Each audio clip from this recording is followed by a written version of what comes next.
intinya ekonomi ini tidak tercatat di dalam sistem pemerintahan sistem pajak ya, sistem terutama pajak, sistem pemerintahan di itu baru sawit. Iya, 300 triliun itu lumayan nih untuk ngebiayain 100 menteri. Ngeceng ya.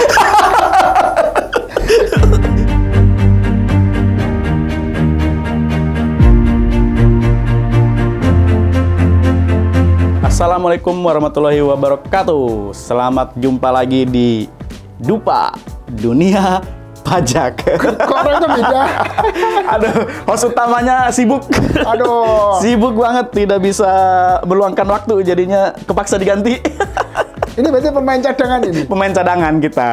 Wah, ini harus mencocokkan dulu nih. Iya nih. Istrinya ini. Harus bergaya dengan host asli, susah juga nih. Gimana gayanya? Apa kabar Pak Gobur? Aduh, sudah sekian purnama kita nggak tampil ini. Sampai netizen gimana netizen? Netizen berharap banyak lah. Sampai ini perubahan pemerintahan kita belum.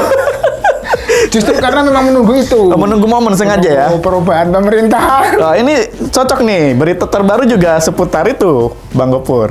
Apa berita terbaru kita nih? Yang pertama, nah, langsung aja ya. Seru nih. Siap-siap, Prabowo dapat sumber pajak baru, harta karun. Waduh, harta karun. Ini diambil dari CNBC Indonesia ya.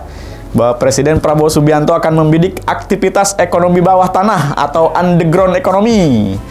Jadi underground economy yang dibidik itu antara lain adalah judi online. Terutama kayak judi dalam pertandingan sepak bola. Kemudian ada lagi dari siapa? Salah satu aktivitas ekonomi ini menurut ahli itu sekitar 1.968 triliun. Waduh, gede banget tuh ternyata. Apa ini underground economy ini apa ini? Iya, underground economy ini kirain apa? Ekonomi yang di bawah tanah yang kayak Bang Gopur sama Mas Arif dulu ini bicarakan. UMKM, ternyata bukannya, ini judi malah. Oh, kalau jadi underground economy itu kan kalau kita lihat dan kita ini ya, pengertian lah di beberapa literatur itu memang banyak. Oh, begitu. Jadi bisa ada yang menyebut juga sebagai shadow economy gitu. Shadow economy, bayangan. Bayangan gitu ya. Jadi intinya ekonomi ini tidak tercatat di dalam sistem pemerintahan ekonomi sistem kita. Pajak ya. Sistem terutama pajak, sistem pemerintahan di kalau kita punyanya BPS ya, Badan Statistik itu dia nggak tercatat. Oh. Karena memang tadi underground tadi kan kita dulu taunya cuma pergerakan bawah tanah ya. Yoi. Waktu zaman kemerdekaan. Kemerdekaan, gerilya, temennya gerilya. Jadi memang yang tadi bro, siapa sih namanya ini? Dedi. Oh, Waduh. Sama-sama D juga. Jadi bro, ini kalau ekonomi yang underground ini ya, underground ekonomi ini memang bisa dia memang ilegal, bisa legal. Oh, dalam artian kalau yang ilegal ya kayak perdagangan barang-barang yang dilarang sebenarnya. Miras yang oplosan. Memiliki alkohol, tingkat alkohol yang tinggi begitu ya. Kemudian kegiatan-kegiatan ekonomi narkoba. Boleh, dipajakin juga boleh. Lebih banyak nanti, nggak 1.000 lagi. Kemudian transaksi bahkan perdagangan, ada yang perdagangan manusia, tapi kan lebih ke arah apa namanya? Itu kan tadi ilegal ya. Ilegal yang melanggar hukum lah ya. Melanggar hukum di internasional juga melanggar. Tapi juga ada yang sebenarnya tidak ilegal bro, yang disebut dengan shadow economy ini. Yang tidak tercatat, yang memang mereka biasanya tidak menggunakan aliran uang mereka itu, aliran barang, aliran uang itu tidak tercatat melalui sistem. Jadi mereka banyak kan pakai tunai. Oh iya. Nah, yang legal itu ya memang kadang-kadang kan nggak tercatat mereka tuh. Kadang-kadang kita untuk menghitung berapa GDP sebuah negara, menghitung pertumbuhan ekonomi kan kita harus tahu tuh konsumsi pemerintah berapa, konsumsi swasta berapa, konsumsi pribadi atau konsumsi privat berapa gitu. Ini nggak tercatat nih, makanya disebut sebagai shadow economy. Shadow economy. Tapi memang susah. Ini nggak tahu ya beritanya Jog kok kayak harta karun kan setahu kita kan mudah. Iya, mudah dan legal ya. Harta karun kayak peninggalan siapa gitu. Ini kok judi peninggalan gitu. Majapahit dong. Tapi kalau berarti kalau yang underground atau shadow itu nggak ada kris ya? Nggak pakai kris, nggak bisa tuh? Enggak, kalau itu Nggak bisa pakai kartu kredit? enggak dong, mereka menghindari itu malah. Oh, gitu. Biar nggak tercatat. Karena tujuannya memang tidak bayar pajak toh. Tujuan Berarti akhirnya tidak bayar. ada cerita temen dia melakukan transaksi untuk apa ya? pijat gitu, pakai kartu kredit. Oh, ya itu tidak sesuai ekonomi berarti. Berarti itu legal berarti ya? Ya bukan legal juga maksudnya kan. Gimana tuh bisa juga ternyata ya diakali berarti ya? Dia mengakali sistem atau gimana tuh? Ya memang mereka tujuannya kan untuk menghindari tercatatnya aliran uang mereka sehingga tidak ketahuan nih. Di rekening tidak ada, di sistem keuangan kita juga tidak muncul. Makanya kan tujuannya menghindari pajak. Tapi memang mungkin salah satu hal yang penting kerugiannya ini adalah banyak pajak yang tidak terkolek, tidak terkumpul begitu ya teman-teman. Cuma dari aktivitas ekonomi semacam ini, terutama di negara-negara yang berkembang, negara-negara yang mungkin menganggap dalam tanda kutip otoritas pajaknya itu korup, ya ini kita ini ya nggak nyebutin negara mana, pokoknya yang seperti negara di Zimbabwe lah, yang nilai rupiahnya nilai mata uangnya kecil banget. Nah itu kadang-kadang ada keuntungannya juga aktivitas shadow ekonomi atau underground ekonomi ini, karena mereka akan tetap permintaan akan semakin banyak, mereka uangnya tuh berputar terus ya, jadi sebenarnya ekonomi mereka juga jalan. Oh iya. Cuma secara pajak, tadi makanya kan negara berkembang dengan sistem pajak yang mungkin korup gitu, mereka menghindari itu. Oh iya. Nilainya berapa bro nilainya bro? 1.968 triliun rupiah. Ini hampir 20% dari PDB kita. Ya. Kan hampir ini untuk ini kalau tidak salah di penjelasannya itu misalnya ada pertandingan sepak bola tuh di luar negeri, kan kalau di luar negeri perjudiannya legal lah ya. Nah kita ikut pasang tuh orang Indonesia. Ya. Nah nanti kalau menang itu nanti dikenai pajak gitu. Nah itu kan tadi kan tetap aja sistem pajak kita kan substansial, kecuali kalau memang mau langsung potong ya. Iya itu. Duitnya transfer langsung potong. Nah ini nggak mungkin juga kan. Kok dapat penambahan dana? Jadi pak, kayaknya nggak ada yang ngaku deh. Kalau mau ditransfer ke rekening dia kan. Ditransfer ke rekening dia kan? Iya. Itu kan ketahuan. Betul. Cuma orang yang kita berarti dari pihak kantor pajak harus aktif dalam artian mengecek nih rekening masing-masing gitu toh? Oh iya. Kan nggak mungkin. Betul. Dari negara yang mentransfer itu mau motong pajak, terus ini yang tak transfer udah langsung ya. Tidak termasuk pajak, yang pajaknya saya serahkan ke pemerintahmu kan nggak begitu toh? Yang menang judi bisa nggak dibikin begitu? Ya, susah lah ya. Itu namanya nanti bukan aktivitas ekonomi yang seperti apa. Kan kita tidak menghalalkan itu.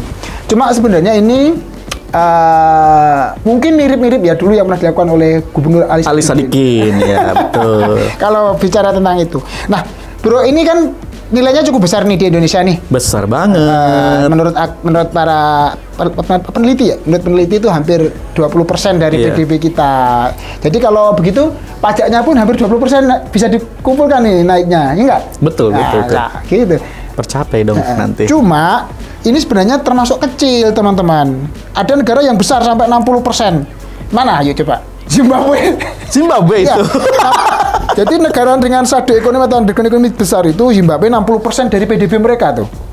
Kita nggak tahu ya cara ngitungnya pastinya berapa, tapi ada mungkin melalui sampling atau apa gitu ya. Kan nggak tercatat sistem, kok bisa dihitung ternyata? Iya kayak kita nih bisa hitung sendiri dari mana tuh? Ya juga sih. Peneliti kan mungkin ada caranya lah ya. Tapi ada yang lebih tinggi lagi Bolivia. Wow, Bolivia 62%. Narkoba itu. Oh, Bolivia narkoba ya? Iya, banyak kan itu. Kemudian Georgia itu 65%. Georgia itu ini ya, padahal Eropa Timur lah dia.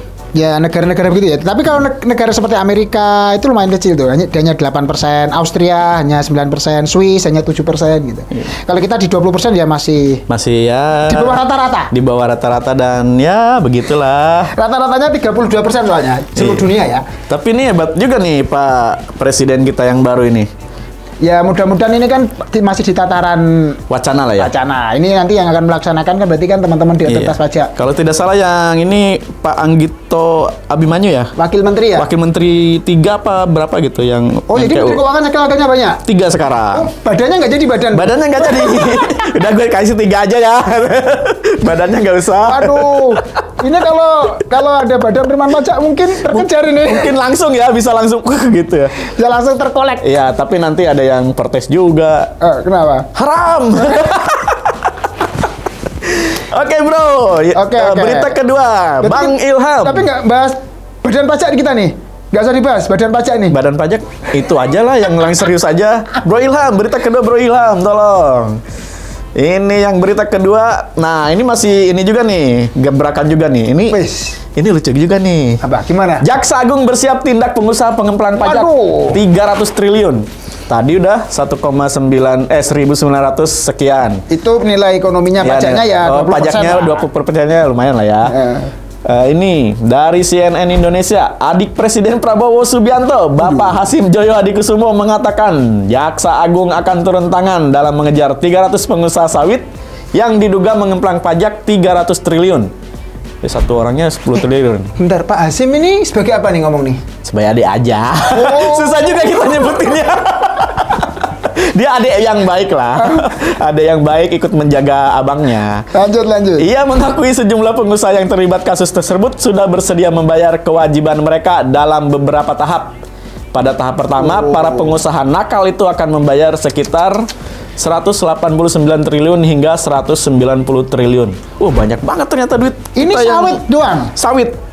300 pengusaha sawit diduga mengemplang 300 triliun. Rata-rata satu pengusaha 1 triliun. Betul. 1 triliun itu 1000 miliar ya? 1000 miliar. Banyak itu. Sama yang ditemuin di ini. Apa yang ketua apa ya? MA ya? Iya. Yang suap-suap kemarin. Kenapa itu? Itu sawit juga itu? Itu 1 triliun hampir.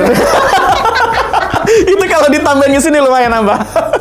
920 miliar. Miliar plus emas 1 kilogram kalau tidak salah. Berapa? Gimana? Banyak, lebih banyak. 5 kilogram atau 50 itu. Aduh. Ambillah 1. Ini gimana, Bang? Ini dulu pernah ini nih. KPK dengan pajak pernah nih. Pernah mendalami ini. Bikin satgas. Oh iya. Tapi untuk batu bara. Tambang lah ya. Kalau saya nggak salah tahun 2012 atau 2014 lah. Jadi kalau ini nanti mungkin dari Kejaksaan Agung dan dari Kementerian Keuangan, saya mau ngomong badan pajak, mau salah terus nih, Dirjen Pajak lah, mungkin dari Dirjen Pajak akan membentuk tim bersama mungkin ya, satgas gitu, supaya pengusaha-pengusaha ini. ya. Jadi kan ini pajak itu kan tujuannya supaya uangnya terkumpul ya. Betul. Nah, supaya penerimaan negara masuk gitu. Jadi bukan pidananya bukan. Cuma pidana itu kan akhir kalau memang mereka nggak kooperatif, nggak support ya. Ngeyel. Akhir itu. Iya. Baru lah ya. Ini makanya kan bisa ada tahap-tahap lah ya. Mungkin nanti diangsur lah dari sekian triliun itu diangsur karena pengusaha kan juga perlu tetap berputar. Cuma kalau nilainya segitu banyak banget ya. Ini baru.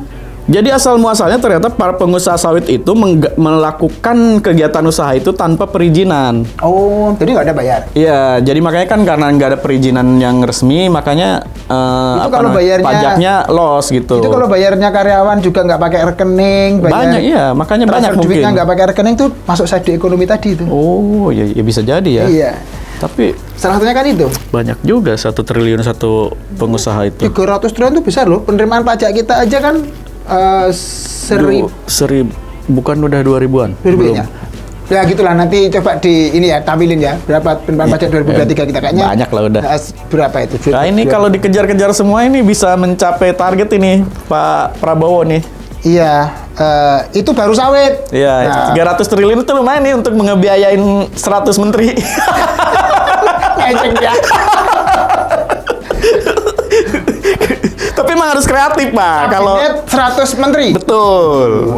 Kabinet 100 menteri, kayak zaman Soekarno dulu. Emang harus kreatif, Pak. Kalau dengan apa namanya? Dengan gerbong yang banyak, kalau logistiknya kurang kan. Ya, iya. Ini juga bisa menjadi sumber penerimaan untuk proyek makan siang bergizi. Oh iya, betul itu. Bergizi. Tapi ya itu pastikan terkumpul gitu. Betul. Pastikan terkumpul. Jangan ada ya nanti kayak gitu lagi lah. Nah, jangan ada inilah, jangan ada ya pemerintahan baru lah saatnya membuat gebrakan yang bisa membuat rakyat kita terpukau. Cuma ya itu tadi kan namanya pengusaha, jangan sampai pengusahanya juga gulung tikar. Kalau gulung tikar kan nanti yang kerja di situ juga. Ya, itu kan ada tahap-tahapnya makanya. Jadi cincai lah. Oke, selamat bekerja untuk Kejaksaan Agung dan Dirjen Pajak. Dan Pak Hasim Joyo Hadikusumo. Masih Dirjen Pajak ya? Masih Dirjen Pajak. Kira-kira ganti nggak ya? Ini Bang Gito banyak juga kerjanya ya. Apalagi Bang Gupur yang mau disampaikan, ada nggak? Ya itu tadi kalau dari kita sih menanggapinya dua berita yang wow banget nih Ya, ya di betul. awal-awal Nilainya pemerintahan Pak fantastis lah ya. Prabowo. Mudah-mudahan tidak berhenti di tahapan wacana gitu ya. Tetap bagaimana konkretnya, Betul. teknisnya itu teman-teman di Kementerian Keuangan yang harus Bekerja keras lah ya. kerja keras untuk menformulasikannya. Termasuk ini dengan Kejaksaan Agung ya. Betul, betul. Satgasnya mau dibentuk seperti apa, kemudian nanti ada insentif-insentif kah untuk mereka atau malah mereka yang nggak mau sama sekali udah pakai langsung Ya, jalur. masuk jalur pidana pajak kan bisa. Betul. Itu sih bro. Oke, baik. Saya semoga saja yang nilai-nilai tadi itu benar-benar kekumpul ya. Jangan cuma kita dapat beritanya aja nih. Pas di akhir di akhir. Dapat beritanya tapi yang lainnya naik-naik semua harga. Iya, betul. Oke, teman-teman, itu tadi ada dua berita yang fantastis dari pemerintah baru kita. Semoga sukses lah pemerintah baru kita. Ini pemerintah kita dukung lah ya. Kita kasih kesempatan lah untuk bekerja dengan baik. Oke. Oke?